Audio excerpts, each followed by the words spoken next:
Episode की शुरुआत होती है और हमें रूबी की आवाज सुनाई देती है जो कि काना की तारीफ कर रही होती है। कह रही होती है ये काफी ज्यादा सुंदर है और इसका फेस इनोसेंस भी है और ये एक परफेक्ट मॉडल रहेगी एक आइडल बनने के लिए। और अगर ये आइडल बन गई तो पता नहीं इसके पीछे कितने सारे ओताकू पागल हो जाएंगे। यहाँ पे एक्वा कहता है तुम उससे जाके डायरेक्ट बात क्यों निकल लेती। ये कहते तुम्हें पता है ना मेरी उससे बिल्कुल भी नहीं बनती है, हमारा रिलेशन इतना अच्छा नहीं है। पर एक्वा इसे कहता है वो इसलिए क्योंकि वो हमेशा इसे छेड़ते रहती है।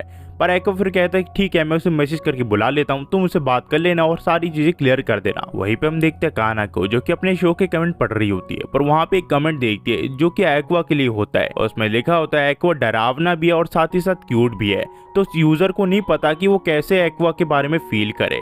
हम देखते हैं फिर काना का चेहरा है वो लाल हो जाता है। फिर उतने में इसे एक्वा का मैसेज आता है जो कि इसे कहता है कि स्कूल की बाद आके मुझसे मिलो। और ये पूरे टाइम यही सोचने लग जाती है कि एक्वा इसे किस लिए बुला रहा होगा। इसे लगता है एक्वा कहीं उसे डेट के लिए तो नहीं पूछेगा।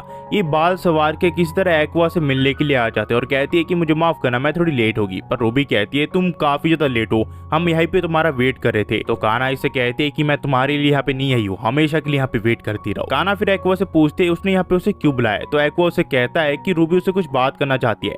तो काना का एटीट्यूड चेंज हो जाता है और वो कहते हैं मेरे पास 20 सेकंड है, जल्दी जल्दी करो। तो रूबी कहती है कि देखा उसका एटीट्यूड, वो मैं अगर उसे कहूंगी कि वो आइडल बनने में एकदम परफेक्ट और क्यूट भी है तो मेरा क्या होगा, मेरी प्राइड तो चली जाएगी ना। पर एक्वा कहता है जिद करना छोड़ो और डायरेक्ट उससे पूछ लो। जिसके बाद रूबी से पूछती है कि क्या वो उसके साथ एक आइडल बनना चाहेगी क्योंकि स्ट्रॉबेरी प्रोडक्शन एक आइडल ग्रुप को बनाने की कोशिश कर रहा है और इस ग्रुप के लिए वो मेंबर्स ढूंढ रहे हैं। तो रूबी चाहती है कि काना भी उस ग्रुप को उसके साथ ज्वाइन करे। पर काना कहती है क्या तुम सचमुच सीरियस हो। तो रूबी कहती है कि हाँ मैं डैम सीरियस हूँ।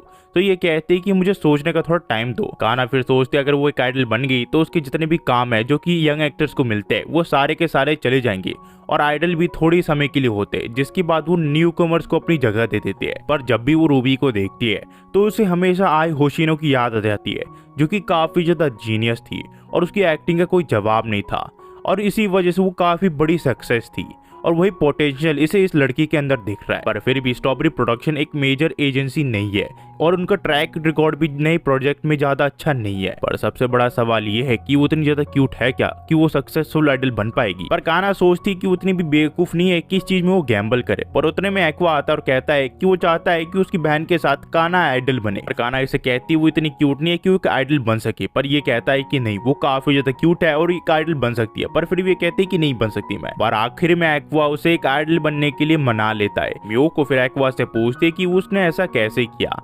यहाँ पे फिर एक्वा बताता है कि जो काना है वो किसी भी चीज के बारे में काफी ज्यादा सोचती है तो इसी वजह से किसी को उसे पीछे से धक्का मारना पड़ता है ताकि वो डिसीजन जल्दी ले, वरना उसके पास और भी कई सारे आइडिया थे काना को इस एजेंसी में ज्वाइन कराने के लिए। एक्वा फिर यहाँ से चले जाता है। काना फिर कहती है कि अब वो एक चाइल्ड एक्टर बिल्कुल नहीं रही और उसका नाम भी बिल्कुल नहीं है। पर इस एजेंसी को ज्वाइन करने के बाद वो एक्वा के साथ काम कर सकती है और उसकी एक्टिंग की स्किल भी चुरा सकती है और उसको काफी सारा फायदा होने वाला है इससे। काना फिर रूबी से पूछती है क्या एक्वा के पास और भी कुछ काम है क्या। तो रूबी एक अजीब सा फेस बना के कहती है कि हाँ उसके पास काम है।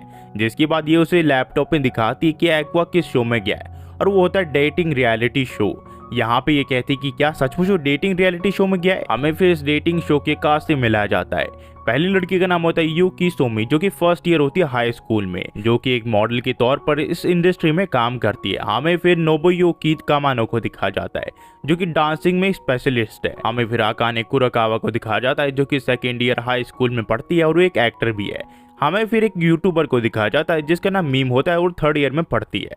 फिर हमें दिखाया जाता है कैंगो मोरोमोतो को जो कि एक बैंड में काम करता है। काना फिर रूबी को समझाती है एक तरह का हाई स्कूलर का रियलिटी शो है जहाँ पे वो एक दूसरे के बारे में बताते हैं और आखिर में वो डेट भी करते हैं। पर काना कहती है वो बिल्कुल भी सरप्राइज नहीं है क्योंकि काबुरागी का ये रेगुलर शो है जो कि हर साल आते रहता है। आखिरी में फिर एक्वा की एंट्री हो जाती है जो कि हंसते हुए चेहरे के साथ एंट्री करता है। ये दोनों कहते हैं ये तो एक्वा बिल्कुल भी नहीं लग रहा, वो एक ऐसा पर्सन है जो कि हमेशा उदास सा रहता है और इसमें तो ये बिल्कुल भी अलग है। उतने में एक लड़की जो कि यूट्यूबर होती है वो कहती है कि वो सचमुच एक्वा से काफी ज्यादा इंप्रेस है और उसके साथ फ्लर्ट करने लग जाती है। रूबी कहती है उसके भाई के साथ फ्लर्ट करने से कोई फायदा नहीं है क्योंकि वो क्यूट गर्ल्स में बिल्कुल भी नहीं है। पर एक्वा बिल्कुल इसका उल्टा करता है, वो उस लड़की को काफी ज्यादा क्यूट कहता है ये दोनों कहते हैं कि इसे अब मर जाना चाहिए, ये एक्टिंग क्यों कर रहा है। काना फिर कहती है उसने सिर्फ एक ही बार उसे क्यूट कहा क्योंकि उसे इस एजेंसी को उसे ज्वाइन करवाना था। ये दोनों फिर सोचते हैं कि हर मर्द एक जैसा होता है, वो जब भी किसी क्यूट लड़की को देखता है वो उसके साथ फ्लर्ट करना चालू कर देता है। पर मियोको इन दोनों को बताती कि ऐसा बिल्कुल भी नहीं है, वो सिर्फ एक्टिंग कर रहा है क्योंकि ये शो का एक पार्ट है। अगर वो ऐसा नहीं करेगा तो लोगों को ये चीज पसंद नहीं आएगी।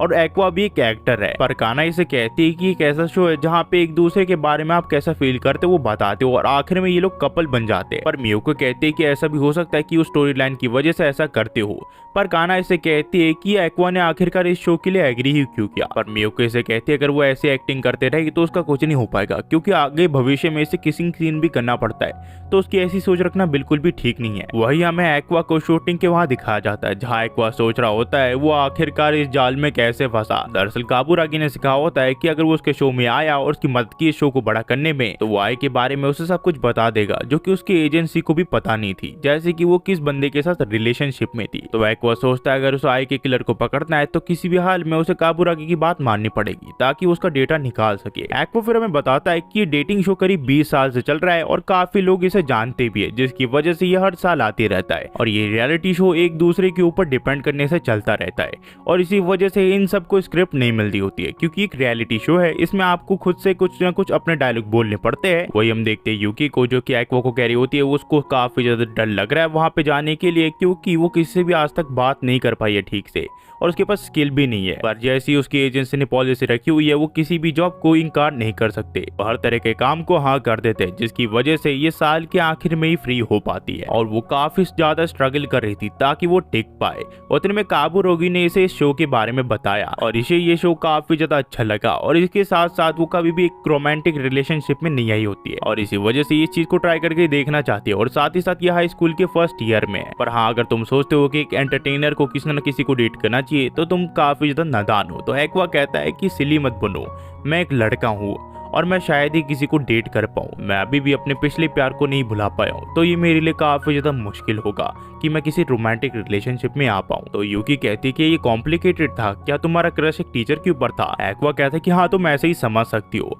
यहाँ पे फिर ये कहती है तो फिर तुम्हें उससे उभर जाना चाहिए क्योंकि बीता कल वापस नहीं आ सकता। यूकी फिर एक्वा को बताती है कि जो पिछले सीजन का कपल था उन्होंने आखिर में किस किया था, तो अगर उसे किस करना पड़ा तो शायद वो एक्वा को ही किस करेगी। एक्वा कहती तुम क्या कर रही हो। तो यूकी से बताती वहाँ कैमरामैन खड़ा है जो कि हमें रिकॉर्ड कर रहा है और ये पक्के से शो में यूज होने वाला है। एक्वा सोचता है कि सच मुझे काफी अच्छी लड़की है। फिर जब एक्वा घर आता है तो रूबी से कहते हैं कि बिना उसकी इजाजत के एक्वा डेट नहीं कर सकता और खास करके उसको जिसको वो पसंद बिल्कुल नहीं करती हो। रूबी फिर एक्वा को कहते हैं कि वो एक्वा के लिए लड़की ढूंढेगी जिस वो डेट कर सकता है और ये यूकी को ही ढूंढ लेती है। ये कहते हैं ये लड़की काफी अच्छी है और उसकी पर्सनैलिटी भी अच्छी है और उसका दिल भी काफी ज्यादा साफ है, तो तुम इसे डेट कर सकते हो। पर एक्वा कहता है तुम इस चीज में बिल्कुल भी अच्छे नहीं हो, तो तुम्हें इस चीज से एकदम दूर रहना चाहिए। और हमें अगले दिन दिखा जाता है जहाँ मिनामी और रूबी मिल की बात कर रही होती है कि आज फ्रिल नहीं आई होती है। मिनामी रूबी को बताती है कि दरअसल उसका टीवी ड्रामा शो था, इसी वजह से वो काफी ज्यादा बिजी है, तो इसी वजह से वो आज स्कूल अटेंड नहीं कर पाई। रूबी फिर मिनामी से पूछती है कि स्कूल के बाद उसका कुछ काम है, तो ये कहती है कि हाँ स्कूल के बाद उसकी एक शूटिंग है।